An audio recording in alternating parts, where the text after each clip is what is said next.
Bismillahir Rahmanir Rahim. Assalamu alaikum, dear viewers. Welcome to this second episode of Variant Readings. In the first episode, we have described the viewpoint of Ustaz Ghamidi as far as the variant readings are concerned. Remember, he says that if we understand this whole issue by dividing it into three phases, it will become a lot easier and it also answer all the questions. So in the first phase, which of course extended throughout the lifetime of the Prophet, which itself was divided into two sub-phases. The first phase was in which the Quran was revealed in a chronological way, and in the second phase, of course, it was compiled in a new sequence. And in this first revelatory sequence, the concession was given that if people could read the Quran in a way, in their own accent, it was fine. And this, of course, is something that is continuing. And accent is something, if you follow the accent of the Quraysh, it is something very good. Otherwise, it's not mandatory. However, as far as the concession was concerned, in which earlier on you could, various tribes could, or various people who had memorized the Quran, as long as they did not make a very drastic change in the Quran, if they remembered the verses in a similar way or through synonyms or in a similar fashion, then that was also something that was given as a latitude. And this concession was also given because when people would write down the Quran, they could read it according to their own understanding of the written text. In the second sub-phase, in which the Quran was given a new arrangement and a final recital, then this concession was revoked, and then you had to follow only the recital which the Quran had, of course, been given ultimately through Prophet Muhammad, and he learned this through Gabriel. So today we'll be discussing the second phase, and that phase is the one that belongs to the period of the companions. And Ustaz Ghamidi says that when the Prophet consigned the Quran to his companions for transmission, it was actually made qat'i sabut, as he would say, or infallible with regards to the text. And this was made possible by a very large number of the companions transmitting it. And such was this large number that connivance on something that was contrary or connivance on it was ruled out. So past authorities call this mass transmission as Naqlul Kaffa Anil Kaffa, which means generation to generation transmission. And moreover, this period, a very established government of the companions remained in place, and that took the responsibility of its dissemination. And we can say that this second phase is the story of 50 years of the script of the Quran was preserved during these 50 years. The recital of this text also was preserved, and the accent of the Quraysh, of course, as was the case. It was something that was recommended, and of course, something that if people followed was very good. Otherwise, they could have read in their own accent also. So the period of the companions ended with the end of the caliphate of Amir Muawiyah, who passed away in 60 Hijri. And Ustaz, of course, narrates two prominent incidents which all people narrate regarding the preservation of the Quran during this period. And he reinterprets both these incidents, and I will explain to you how he reinterprets them. But first, let us look at these incidents. So the first of these took place in the caliphate of Abu Bakr anhu, and the second one in the caliphate of Usman. We will discuss both of them and then see how Ustaz interprets them. So as far as the preservation of the Quran is concerned in the times of Caliph Abu Bakr, this is recorded in most books of hadith. I'm just going to read out its text from the Sahih of Al-Bukhari. So the text reads as follows. Zayd ibn Sabit al-Ansari narrated that Abu Bakr sent for me at the time of the casualties among the warriors of the Battle of Yamama. So I found Umar was present with Abu Bakr, who said, Umar has come to me and said, the Qurra have suffered heavy casualties during the battle with the people of Yamama. And I'm afraid that there will be some casualties among the Qurra at other places whereby a large part of the Quran may be lost. And I am of the opinion that you should order for its collection. I asked Umar, how can I do something which Allah's messenger has not done? Umar said to me, by God, it is really a good thing. So Umar kept on trying to persuade me to accept his proposal until Allah opened my bosom for it, and I had the same opinion as Umar's. Abu Bakr said to me, you are a wise young man, and we do not suspect you of any bad trait in your character, and you used to write the divine revelation for Allah's messenger. Therefore, look for the Quran and collect it. By God, if he, which of course refers to Abu Bakr, had ordered me to shift one of the mountains from its place, it would not have been harder for me than what he had ordered me concerning the collection of the Quran. I said to both of them, how can you do a thing which the Prophet has not done? Abu Bakr said, by God, it is really a good thing. So he kept on pressing me about it until Allah opened my bosom for that for which he had opened the bosoms of Abu Bakr and Umar. Then I started locating the Quranic material, collecting it from the bark of palm trees, scapula bones, and from the memories of men, until I found with Abu Khuzaima al-Ansari the last part of Surah Tawbah, which I had not found with anyone else, and it was لَقَدْ جَاءَكُمْ رَسُولٌ مِّنْ أَنفُسِكُمْ عَزِيزٌ عَلَيْهِ مَا عَنِتُّمْ, which means, indeed, there has come to you a messenger from among yourselves. It grieves him that you should be in difficulty. And this is to the end of the surah. So these suhuf remained with Abu Bakr until his death, then with Umar until his death, and then with Hafsa, Umar's daughter. According to Ustaz Ghamidi, this exercise does not imply that the Quran was collected for the first time in written form by Zayd ibn Sabit, as has been generally understood. People had their own collections of the Quran with them, some partial, some complete, and this was something that everyone already possessed. Ustaz Ghamidi says that this narrative must be understood to mean that this exercise was taken at the behest of Caliph Umar, or Umar, of course, at that time, lest someone comes up and says that he has some portion of the Quran that others don't. So in other words, according to Ustaz Ghamidi, it was done to create a consensus on an official collection.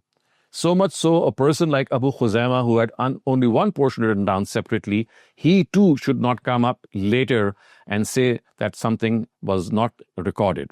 So basically, the incident that has taken place or took place in the times of Caliph Abu Bakr is not a collection of the Quran for the first time. It is like creating a consensus on a Musaf if needed. And if there was any person who would have disputed the Quran's text, then this was a standard that he could be presented. Yes, of course, the need never arose. So ultimately, this Musaf was destroyed. But then this is the status of this collection. It was not done to collect the Quran for the first time. Then Ustaz Ghamidi goes on to the next incident regarding the preservation of the Quran. And this took place in the times of Caliph Osman. And this has also been recorded by books of hadith. So I'm just going to read a translation of a typical text. So this is narrated by Anas ibn Malik. And he says, Huzaifa ibn al-Yaman came to Usman, and he had been fighting alongside the people of Syria and Iraq at the time of the conquest of Armenia and Azerbaijan. So their differences in the recitation of the Quran alarmed him. So he said to Usman, O ruler of the Muslims, save this nation before they differ about the book, which is the Quran, as Jews and the Christians did before. So Usman sent a message to Hafsa saying, send us the Suhuf of the Quran that we copy them out in a Masahif and then return them to you. At this, Hafsa sent them to Usman.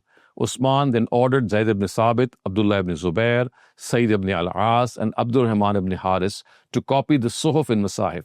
And so they copied them. And Usman told the three Quraysh men, in case you disagree with Zayd ibn Sabit on any point in the Quran, write it in the dialect of the Quraysh, as the Quran has been revealed in their dialect.